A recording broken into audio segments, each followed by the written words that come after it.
Assalamualaikum warahmatullahi wabarakatuh.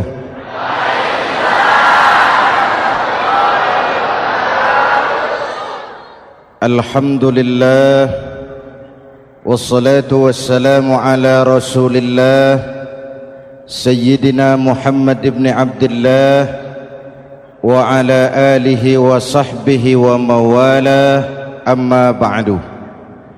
Saudara-saudara kaum muslimin di seluruh tanah air, hari-hari pada minggu akhir Ramadan kita bersama-sama menyaksikan sebuah fenomena tentang pindahnya kegiatan umat dari masjid ke pasar, dari masjid ke terminal, dari masjid ke stasiun, dari masjid ke bandara.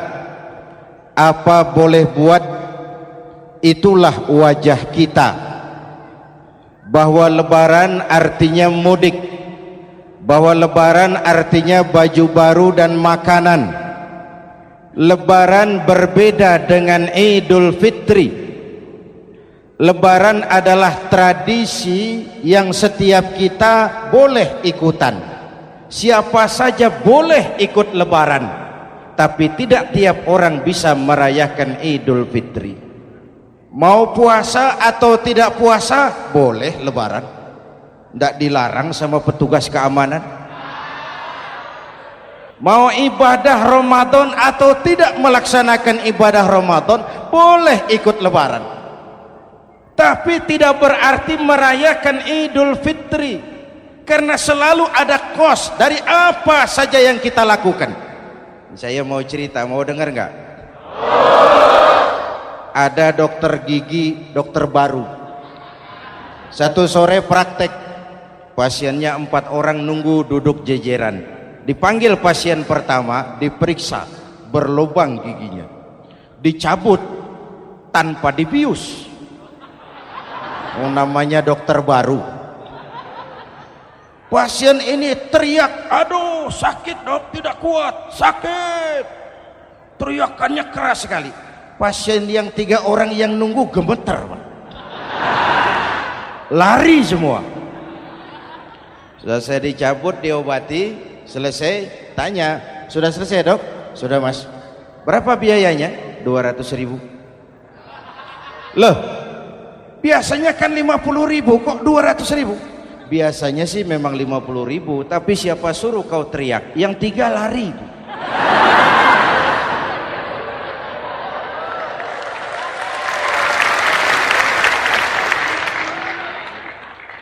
Cerita pendek ini ingin berpesan kepada kita, selalu ada ongkos yang harus kita bayar dari apa saja yang kita lakukan.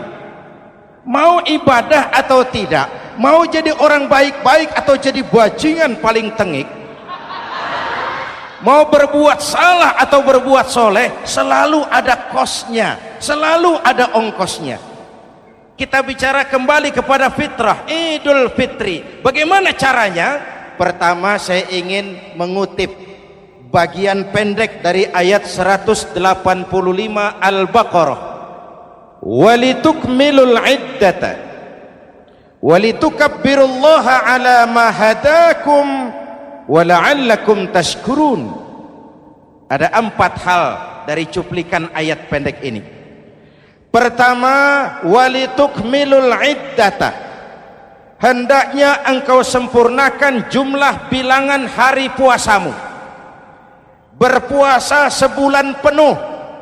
Sebulan penuh itu bisa 29, bisa 30.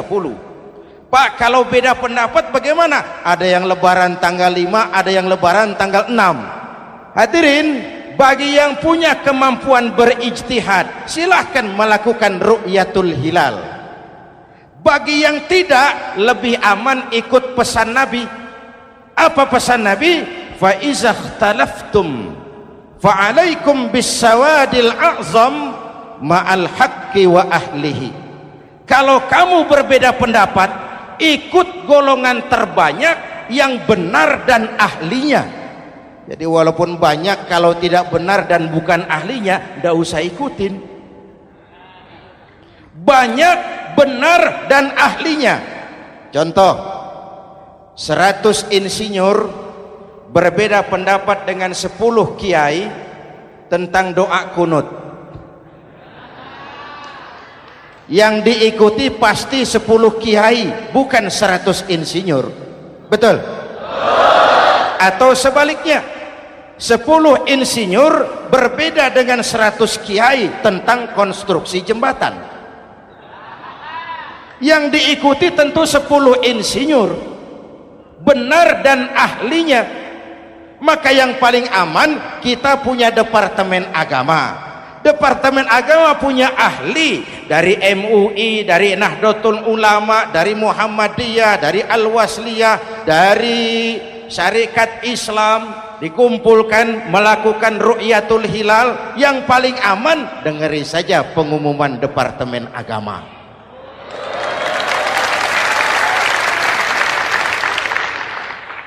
Tapi tetap menghormati mereka yang meyakini 1 Syawal jatuh pada tanggal 5. Beda boleh, marah jangan. Jelas? Saudara boleh suka tempe, tapi jangan menghina orang yang tidak suka tempe. Saudara boleh senang tahu, tapi jangan ngenyek karo wong yang senang tahu. Hadirin yang saya hormati, walitukmilul iddata. Kalau mau kembali kepada fitrah, sempurnakan jumlah bilangan hari puasamu. Makna sempurnakan di sini 2, sempurnakan 1 bulan penuh dan sempurnakan semangat puasamu. Walaupun Ramadan berakhir, puasa jangan selesai. Kenapa? Tangan kita masih tetap terus puasa dari mengambil yang bukan milik kita. Lidah kita walaupun Ramadan sudah selesai tetap berpuasa dari memfitnah dan menggunjing orang lain. Kaki kita walaupun Ramadan sudah selesai tetap puasa dari berjalan ke tempat yang tidak baik. Perut kita tetap berpuasa dari kemasukan barang-barang yang haram. Sempurnakan semangat puasamu. Sikap disiplin, sikap jujur, merasakan kehadiran Allah dekat dalam hidup. Nih contoh ringan. Tadi waktu asar dan zuhur, saudara sholat apa tidak? Sholat. Waktu sebelum sholat kan berwudu. Ketika berwudu kan berkemur. Umpama waktu berkemur itu saudara korupsi, sedikit saja airnya saudara minum, saya yakin jangankan petugas keamanan, teman wudhu sebelah pun tidak akan tahu kalau waktu berkemur saudara korupsi. Kalau selesai Ramadan ini diterjemahkan, insya Allah negara kita bersih, berkurang korupsinya.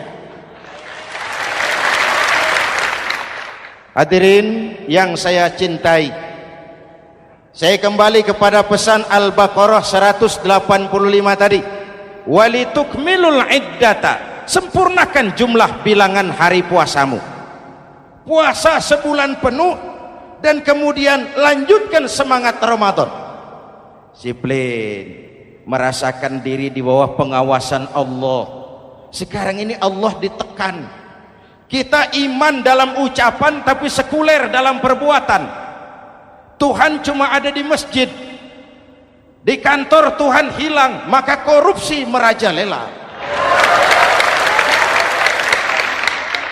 Tuhan cuma ada di masjid, di pasar Tuhan hilang, maka timbangan tetap curang.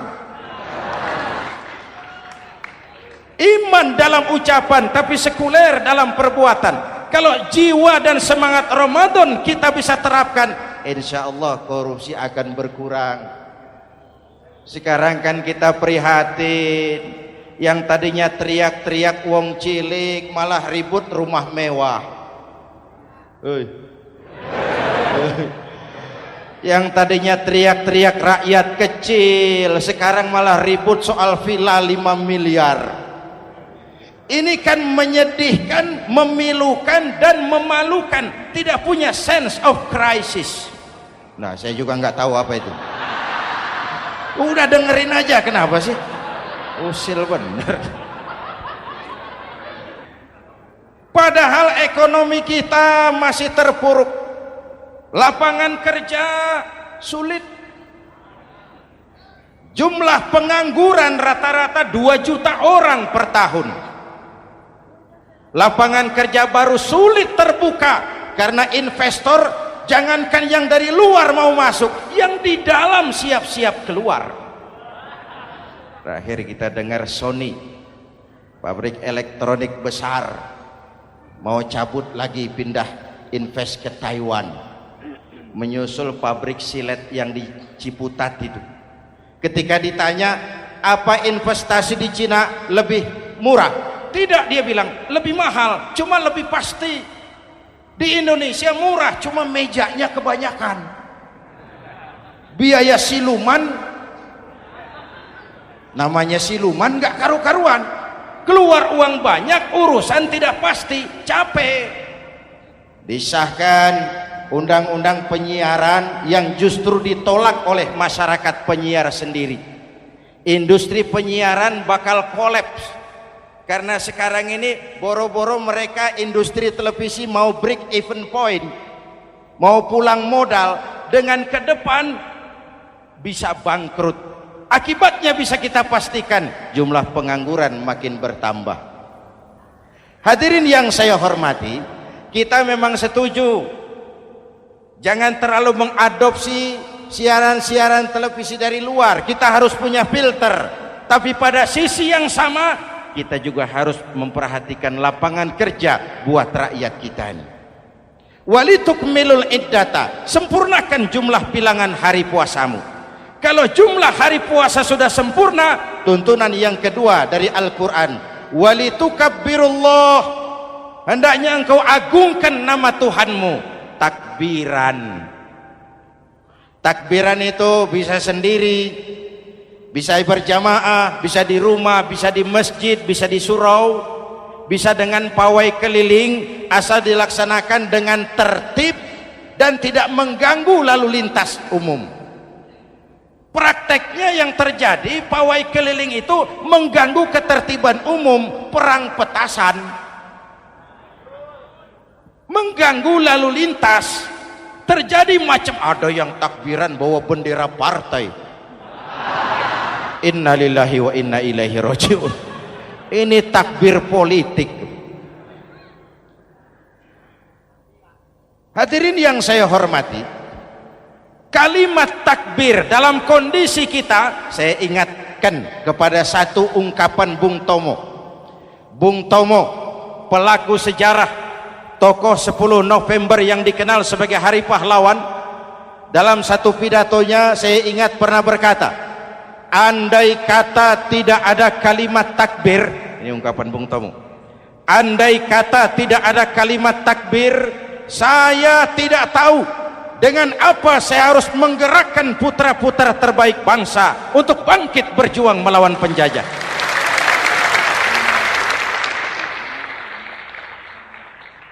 Ketika Allahu Akbar, itu londo kelihatannya kecil, meriam nggak meleduk. Dahulu orang-orang tua kita cuma ada 2 kata, merdeka atau mati. Tidak berpikir nanti kalau menang dan merdeka saya jadi wali kota di mana.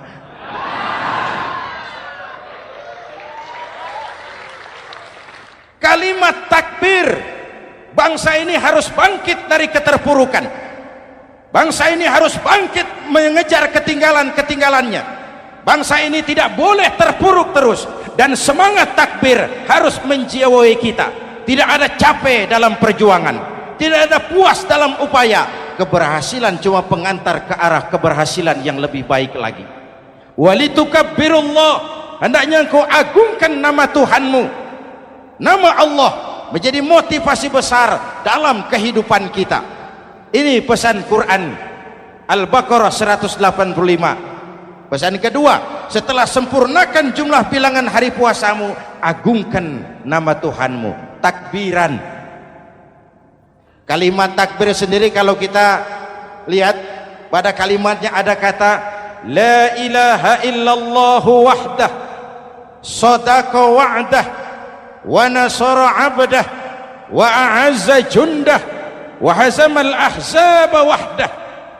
Tidak ada Tuhan selain Allah, esa, tidak beranak, tidak diperanakan, wahdah, tidak bisa diumpamakan dengan apapun. Sadaqa wa'dah, Allah yang maha menepati janjinya. Wa nasara 'abdah, Allah yang maha menolong hambanya. Kalau bukan kebesaran Allah, berat berjuang Ramadan ini melawan musuh yang tidak nyata. Puasa itu kalau olahraga golep. Benar Pak, kalau tinju lawannya kelihatan. Betul. Sepak bola musuh kelihatan, bulu tangkis kelihatan, golf siapa musuhnya? Itulah puasa, menghadapi musuh yang tidak kelihatan. Itu lebih berat daripada perjuangan mengangkat senjata, lebih berat daripada berjuang mengorbankan harta. Tapi kalau di bulan Ramadan saja Rasulullah menang dalam perang Badar, itu harus jadi sumber motivasi. Dengan kalimat takbir, dengan keagungan Allah, bangsa Indonesia harus bangkit dari keterpurukan. Ibu bapak hadirin yang saya hormati, jadi bukan akhir Ramadan lalu sibuk beli baju. Boleh, tapi bukan itu yang utama. Laisal id bilibasin jadid walakinnal id bita'atin yazid. Idul Fitri bukan pakaian baru. Idul Fitri adalah ketaatan yang meningkat, yang telah ditempa, digojlok, digembleng oleh Ramadan. Jadi kalau Ramadan rajin baca Quran, lalu selesai Ramadan sayonara Quran, latihan tidak berhasil. Ramadan rajin ke masjid, selesai Ramadan selesailah ke masjid.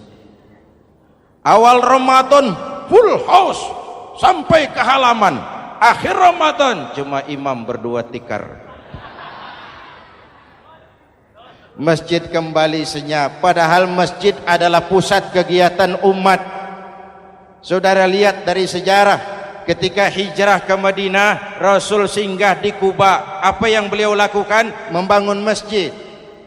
Ketika sampai di Madinah, kesibukan pertama beliau apa? Mencari rumah dinas? Bukan. Kesibukan pertama beliau mencari lokasi di mana membangun masjid. Isra dan Mi'raj, perjalanan besar dimulai dari masjid ke masjid. Ini indikasi masjid memang merupakan pusat kegiatan umat. Umat Islam dengan masjid seperti ikan dengan air, tidak boleh pisah. Ada ikan yang tidak betah di air? Ada. Ikan mau modar. Kalau umat sudah mulai menjauhi masjid, jiwanya yang akan mati. Kalau jiwanya mati, jasadnya masih hidup, itu namanya bangkai berjalan. Walitukabbirullah, engkau agungkan nama Tuhanmu. Takbiran, setelah berjuang penuh membina takwa, mengharap ridho, mengendalikan nafsu. Ingat loh, puasa itu bukan menghilangkan nafsu, mengendalikan, menempatkan pada tempatnya. Manusia tanpa nafsu bukan manusia, tapi manusia yang disetir nafsu turun jadi binatang, bahkan lebih rendah daripada binatang. Puasa ini menempatkan nafsu di tempatnya. Hai laki-laki, kamu nafsu sama perempuan? Betul Pak. Perempuan suka laki-laki? Betul Pak. Boleh lewat sini, lewat pintu yang disebut nikah. Ini nafsu disalurkan lewat pintu yang disebut nikah. Jangan seperti ayam kawin tiap malam, nikah tidak mau.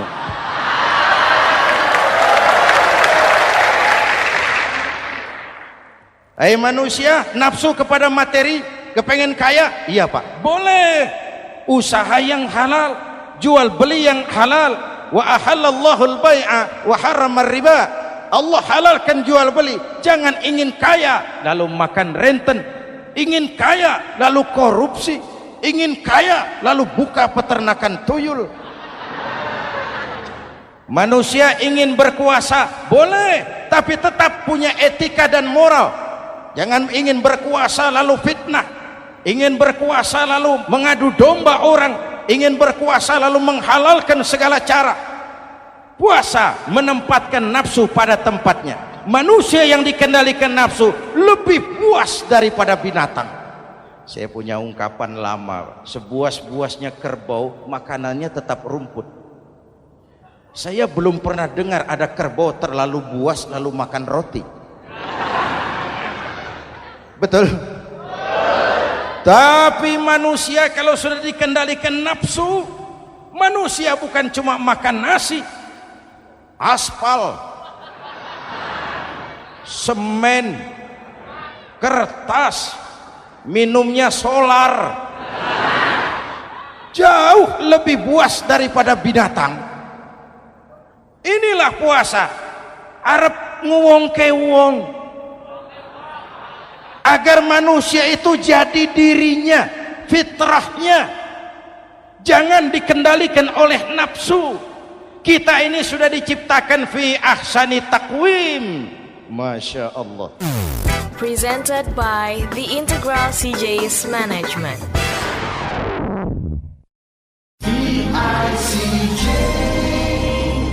Hadirin, yang ketiga pesan Al-Baqarah 185 tadi, setelah sempurna jumlah bilangan hari puasa, lalu mengumandangkan takbir, membayar zakat fitrah. Kenapa itu kita lakukan? Mengagungkan nama Allah, ala ma hadakum. Agungkan nama Allah yang telah memberikan hidayahnya kepadamu. Masya Allah nih, hidayah, kita bersyukur. Hidayah ini hak prerogatif Allah, diberikan kepada siapa saja yang dikehendaki oleh Allah. Kita bisa lihat dalam sejarah, ada anak Nabi tidak mendapat hidayah, tidak terpanggil mengikuti kebenaran yang disampaikan oleh bapaknya, namanya Kan'an, putra Nabi Nuh. Ada ayah Nabi bernama Azar, ayah Nabi Ibrahim, putranya penegak tauhid, ayahnya produsen berhala. Ada istri Nabi, istrinya Nabi Lut, tidak mendapat hidayah, tidak terpanggil mengikuti kebenaran. Lalu Abu Jahal, Abu Lahab, paman Nabi, melihat Nabi, menyaksikan mukjizat, mendengar wahyu, melihat tutur kata Nabi, hidayah tidak datang kepada dia, maka mereka tidak terpanggil mengikuti kebenaran. Kita alhamdulillah keponakan Nabi saja bukan, mendapat yang namanya hidayah ini. Ini harus kita pelihara, kita jaga baik-baik, karena ini merupakan hak prerogatif Allah. Yahdi man yasha, diberikan kepada siapa saja yang dikehendakinya. Hadirin, sembari kita mengambil pelajaran tentang Kan'an yang tidak dapat, putra Nabi Nuh. Ini saya ngambil bagian cerita sejarah, masih mau dengar? Nabi Nuh diberi umur 950 tahun, berdakwah sepanjang hidup. 800 tahun beliau dakwah, dapat pengikut tidak lebih 80 orang, rata-rata 10 tahun satu. Yang dihadapi ini umat yang kurang ajar, bandel, bajingan, tengik. Kalau diceramahi, telinganya ditutup dengan tangannya. Ini saking kurang ajarnya ini umat. Diberikan dakwah, telinganya ditutup dengan tangan. Nabi Nuh ketika di puncak kesabarannya munajat, ya Rabb, bagaimana Nuh? Siang malam saya berdakwah kepada umat ini, saya sampaikan risalahmu, saya canangkan seruanmu, saya sampaikan ajaranmu. Inni da'autu qaumi lailan wa nahara, siang malam saya berdakwah kepada umat. Wa inni kullama da'autuhum ja'alu asabi'ahum fi adhanihim. Tiap kali saya sampaikan dakwah kepada mereka, mereka tutup telinganya dengan tangannya. Saya tidak sanggup menghadapi umat seperti ini, ya Allah. Habis mau kamu bagaimana, Nuh? Sikat saja sudah semua ini. Bikin mati saja. Nanti kalau punya anak, anaknya kafir lagi. Lebih baik bapak moyangnya, mbah-mbahnya sikat semua. Rabbi la tazar 'alal ardi minal kafirina dayyara. Jangan disisakan orang kafir. Habisin semua. Itu mau kamu? Iya. Buat kapal Nuh, nanti aku turunkan banjir. Dengan apa saya membuat kapal ya Rabb? Pakai kayu, Nuh. Kayunya dari mana ya Rabb? Dari pohon tentu. Pohonnya belum ada ya Rabb. Tanam dulu, Nuh. Membuat kapal kayunya nanam pohon dulu. Apa artinya? Perjuangan bukan simsalabim abragedabra.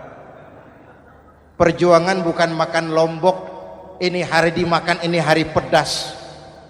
Perjuangan itu proses. Ada keringat, ada air mata, ada darah, tempo-tempo nyawa. Itulah perjuangan. Sudah pohon ditebang, buatkan kapal di tengah kampung. Umat unjuk rasa lagi. Nuh makin gila. Bikin kapal di tengah kampung, mau belayar kemana?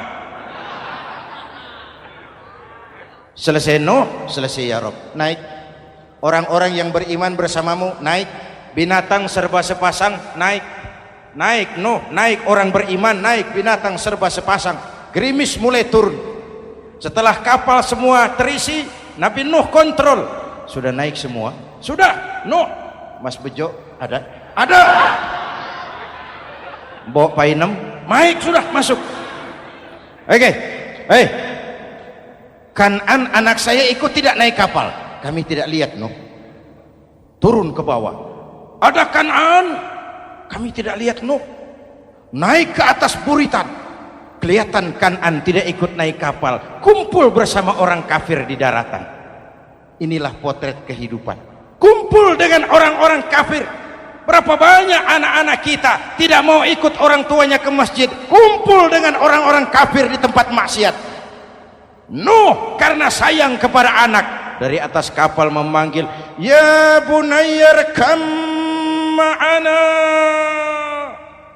Ya, ini bahasa orang manggil, Pak. Kan'an, kesini nak, naik kapal sama papi.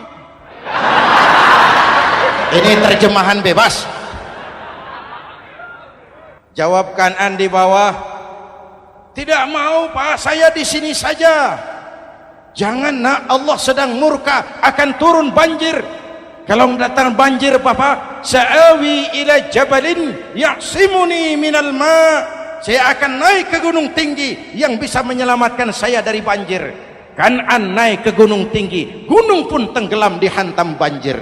Dalam puncak kepedihan, Nabi Nuh akhirnya sadar, ya Allah, kalau orang kafir tenggelam memang saya yang minta, tapi Kan'an kan anak saya. Nuh, anggap Kan'an bukan anakmu. Wa innahu amalun ghairu salih.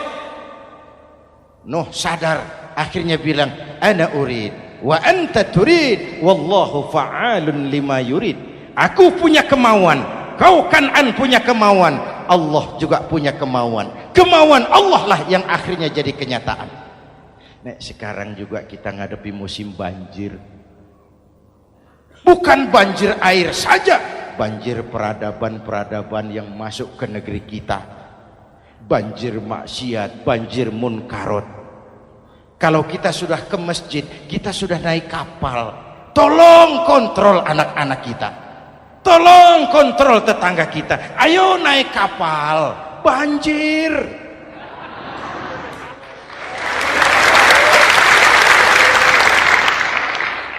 Ditutup ayat ini dengan wala'allakum tashkurun.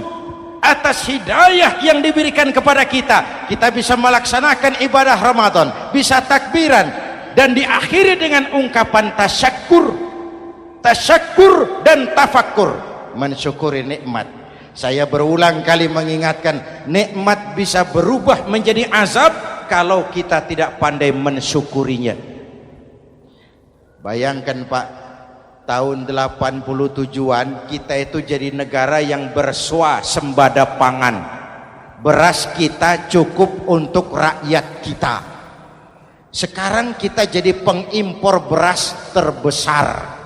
Kita beli beras ke Vietnam, kita beli beras ke Thailand, ke negara-negara yang lebih kecil dari kita. Kenapa? Karena sawah kita tanami gedung dan beton. La in syakartum la azidannakum wa la in kafartum inna adzabi lasyadid. Kalau kamu bersyukur, aku tambah nikmat. Kalau kamu ingkar, tidak pandai bersyukur, awas, azabku pedih. Maka ungkapan saya, orang kaya bisa masuk surga karena hartanya, orang kaya bisa masuk neraka juga karena hartanya. Syukur apa tidak syukur? Pejabat bisa masuk surga karena jabatannya, pejabat banyak yang masuk neraka juga karena jabatannya. Syukur apa tidak syukur?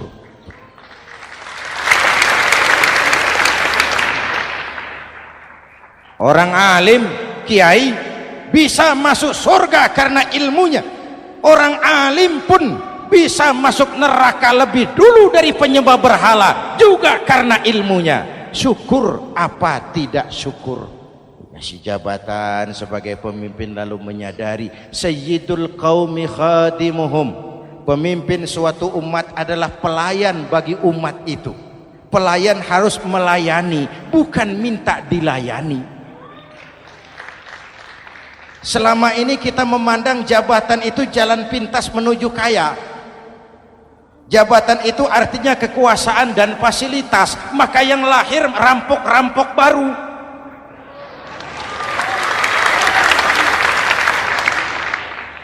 Jabatan adalah alat untuk pengabdian di tengah rakyat yang sedang susah, di tengah negara yang sedang terpuruk.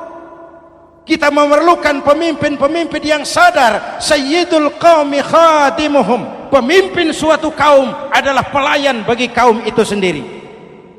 Ibu bapak hadirin yang saya hormati, dengan mensyukuri itu maka makna Idul Fitri meresap kembali kepada fitrah kita sebagai manusia, fitrah kesucian.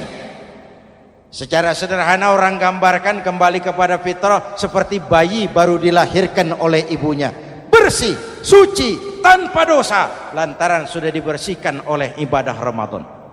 Tapi para ulama khalaf ada yang mengartikan fitrah itu kecenderungan kepada kebajikan, kecenderungan kepada kebaikan. Itu juga fitrah. Kembali kepada fitrah manusia, kecenderungan untuk berbuat baik. Kita lahir bayi tidak punya dosa, betul? Tidak ada dosa warisan dalam Islam. Kalau harta warisan ada, dosa warisan tidak. Karena itu dalam Islam juga tidak ada penebusan dosa. Kalau dosa bisa ditebus dengan uang, tentu Menteri Keuangan nomor 1 masuk surga.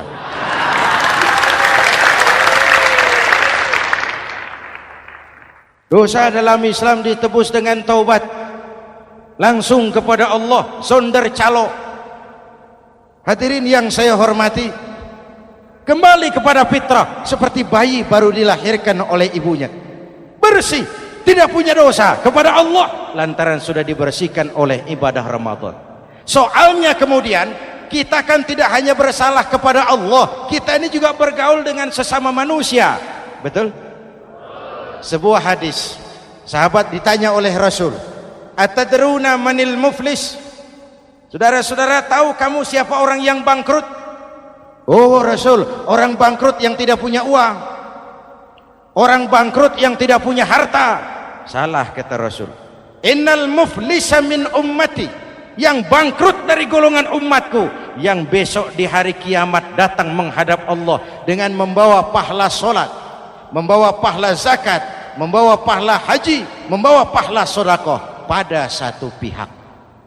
Sementara pada sisi yang lain sebelah kiri, orang ini juga datang membawa kesalahan karena pernah mencaci maki orang, pernah memfitnah orang, pernah memakan harta orang dengan cara yang zalim. Satu sisi bawa kebajikan, sisi lain bawa kesalahan.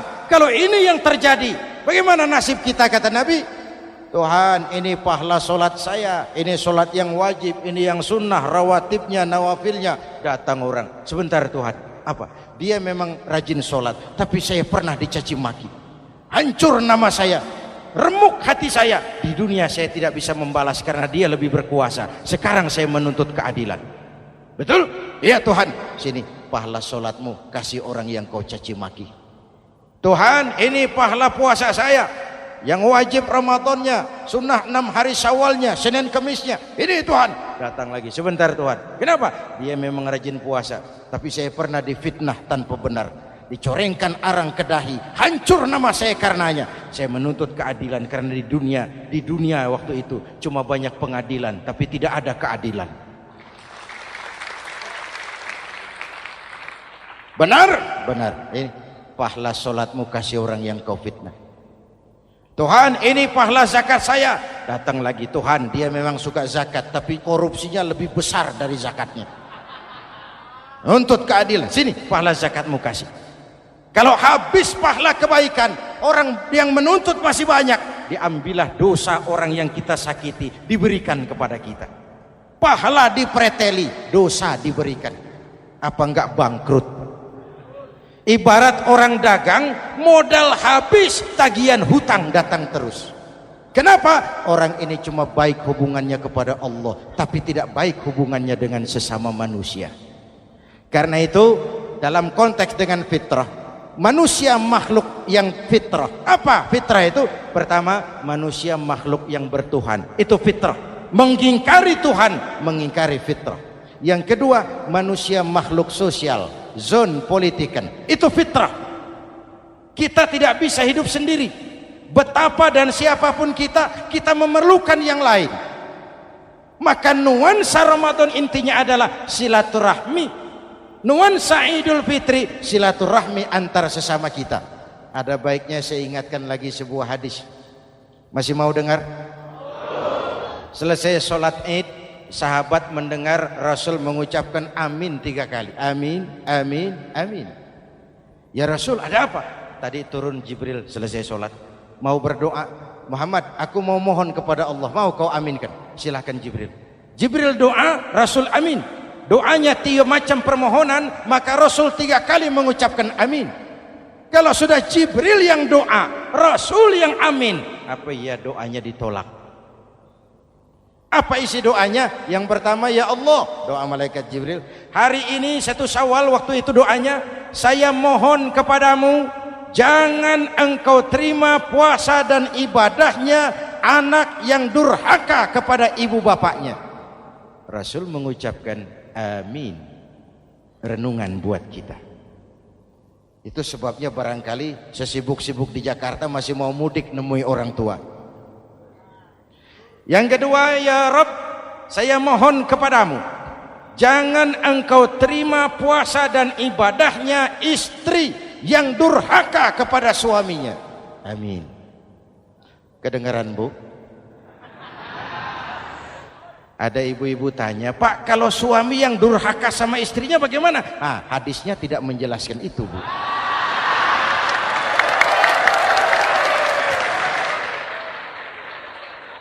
Lo menang sendiri.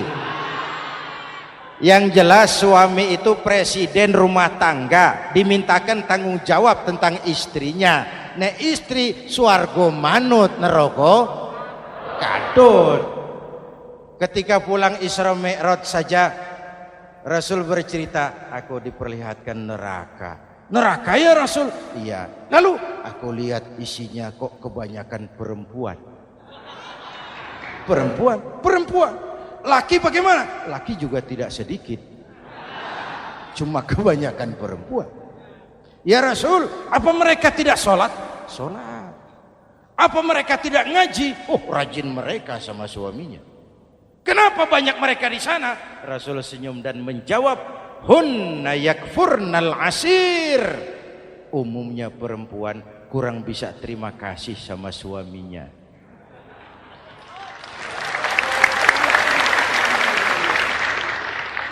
Ini penyakit turunan. Oi, ngaku oi. Lalu yang ketiga, ya Allah, hari ini saya mohon kepadamu, jangan engkau terima puasa dan ibadahnya muslim yang tidak mau memaafkan sesama saudaranya muslim. Memaafkan lebih berat daripada meminta maaf, tapi memberi maaf lebih mulia daripada meminta maaf. Inilah nuansa mengembalikan semangat saling menghargai, saling mencintai, keutuhan, kerukunan, dan kedamaian. Sudah capek kita rakyat dengan konflik. Sudah capek kita dengan mengedepankan perbedaan dan bukan persamaan. Sudah waktunya kita berbeda tapi tetap bergandengan, tetap bersama menyongsong hari esok yang lebih baik. Mintalah ridho ibu bapak, suami kepada istri, istri kepada suami, dan memaafkan sesama saudara muslim sehingga kita benar-benar kembali kepada fitrah. Terima kasih dan mohon maaf, semoga ada manfaatnya. Usikum wa nafsi bitaqwallah. Wassalamualaikum warahmatullahi wabarakatuh.